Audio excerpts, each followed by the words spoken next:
리더십 연구의 권위자인 제임스 쿠제스와 베리 포스터라는 교수님이 오랜 기간 수많은 사람들을 대상으로 리더가 갖추어야 할 최고의 자질이 무엇이냐 연구를 했대요.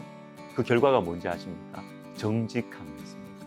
여러 조사들마다 비율은 약간씩 다르지만 순위는 똑같았어요. 1순위는 항상 정직함이었습니다.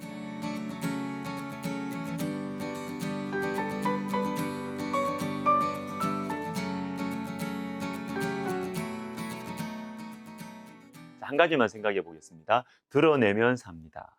오늘 본문 앞부분을 보시면 내가 잘못했을 때 어떻게 해야 하는지가 나옵니다. 3절과 4절을 보십시오. 내 아들아, 내가 내 이웃의 손에 빠졌은 즉 이같이 하라. 너는 곧 가서 겸손히 내 이웃에게 간구하여 스스로 구원하되 내 눈을 잠들게 하지 말며 눈꺼풀을 감기게 하지 말고. 자, 내가 잘못했어요. 내가 잘못해서 난처한 상황에 빠졌을 때 어떻게 해야 되느냐? 가서 겸손하게 간구하라고 하십니다. 그리고 내 눈을 잠들게 하지 말라. 무슨 말입니까? 회피하지 말라는 것입니다. 덮지 말라는 것입니다. 여러분, 드러내야 사는 것이에요. 난처할 때, 앞이 보이지 않을 때는 여러분 정직해야 됩니다. 그러면 하나님께서 도와주십니다. 잠언 14장 9절에 이런 말씀이 있습니다. 미련한 자는 죄를 심상히 여겨도 정직한 중에는 은혜가 있느니라. 여러분, 당장 마음 편하기 위해서 문제를 덮지 마십시오. 정직한 중에 은혜가 있는 것입니다. 어려운 상황에 처했을 때 우리에게 이렇게 나타나는 반응이 두 가지 정도 있는 것 같아요. 먼저는 내 머리를 굴려요. 내 계산기를 굴리면서 밤새 그 문제로 고민을 하는 것이죠. 근데 또 하나의 반응이 있습니다. 그거는 피하는 거예요. 직면하지 하려고 안 해요.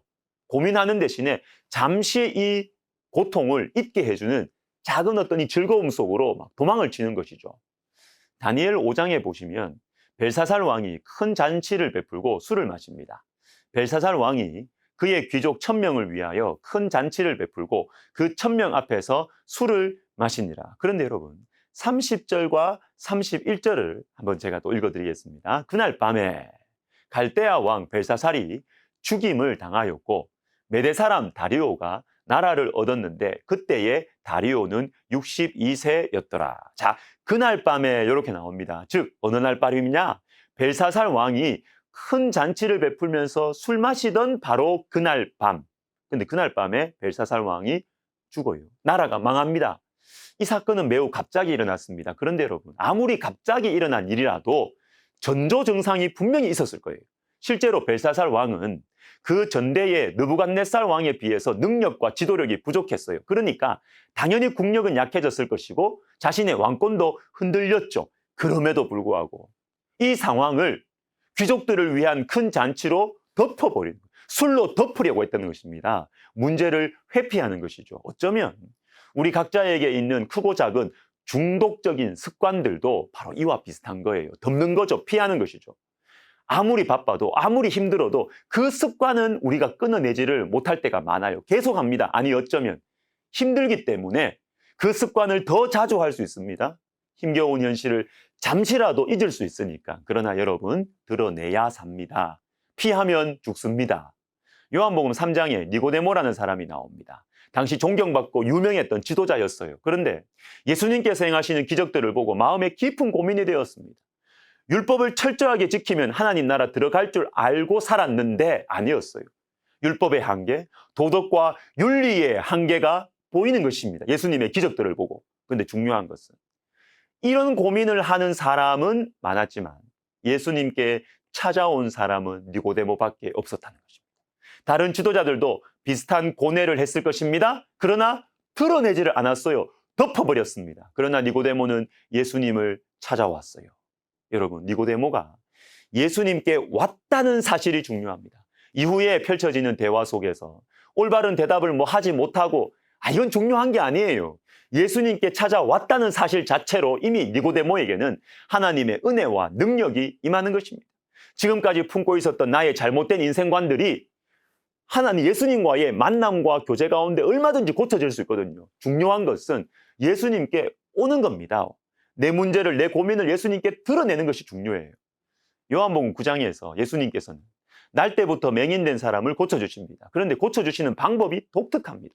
이 말씀을 하시고 땅에 침을 뱉어 진흙을 이겨 그의 눈에 바르시고 이르시되 실로암 못에 가서 씻으라. 자, 여러분, 그냥 눈 뜨게 해주시면 수월할 텐데, 그죠? 근데 진흙을 이겨서 눈에 바르십니다. 왜 그렇게 하실까요? 드러내시는 거죠. 사람들 다 보라고. 내가 맹인이라는 것을, 내가 보지 못한다는 것을 사람들 다 보도록 눈에 진흙을 딱 붙이시는 겁니다. 여러분, 드러내야 삽니다. 덮어두면, 피하면 당장 편할지 모르지만 죽어가는 거예요. 시편 145편 18절에 귀한 말씀이 있습니다. 여호와께서는 자기에게 간구하는 모든 자, 곧 진실하게 간구하는 모든 자에게 가까이 하시는도다. 여러분, 어떤 기도가 좋은 기도입니까? 어떤 기도에 하나님께서 가까이 다가오실까요? 진실하게 간구하는 기도입니다. 아무리 경건한 표현, 성경적인 표현들로 기도해도요, 진실하지 않으면 하나님 가까이 하지 않으십니다. 그러나 비록 유창하지 않아도, 혹 성경적인 표현이 없어도 정직하고 진실하게 자신의 사정과 죄를 드러내는 기도에 하나님께서는 가까이 다가오시고 응답해 주시는 것입니다. 여러분, 오스왈드 챔버스의 주님은 나의 최고봉 11월 23일자에 이런 글이 있습니다. 성 어거스틴은 오 주님, 저 자신을 변호하려는 욕망에서 저를 구하소서라고 기도했습니다. 자신을 변호하려는 성향은 하나님을 향한 믿음을 파괴합니다. 여러분, 하나님을 믿으십시오. 나를 변호하려고 하지 말고 내 잘못을 이렇게 덮고 저렇게 피하려고 하지 마세요. 정직하게 드러낼 때 길이 보입니다. 정직하게 드러낼 때 하나님께서 도와주시는 것입니다. 기도하겠습니다.